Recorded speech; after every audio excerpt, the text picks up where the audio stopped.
তো আমি আজকে সেফোরার ব্লগগুলো শেয়ার করব যে সেফোরার শোরুমে কি কি প্রোডাক্টস আছে এবং আমার এক্সপেরিয়েন্সটা কেমন ছিল। মালয়েশিয়ার কুয়ালালামপুরে পেট্রোনাস টুইন টাওয়ারের একদম কাছেই এই সেফোরার বিশাল বড় শোরুমটা ছিল।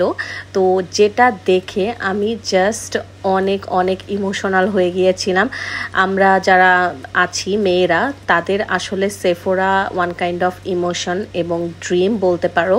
তো সেফোরাতে আমার আসার ইচ্ছা ছিল অনেক অনেক বছর আগে থেকেই, যখন থেকে আমি জানতে পেরেছি যে সেফোরা কি এবং এখানে কি কি প্রোডাক্ট পাওয়া যায়। যেই যে প্রোডাক্টগুলো, যেই ব্র্যান্ডগুলো আমি সারা জীবন অনলাইনে দেখে আসছি এবং অর্ডার দিতাম প্রি অর্ডারে সবগুলো, যেগুলো আসতে আমার অলমোস্ট 1 মাস 2 মাস লেগে যেত, অনেক সময় স্টক আউট হয়ে যেত, সেই সব প্রোডাক্টগুলো আমি একটা ছাদের নিচে পেয়ে গেলাম।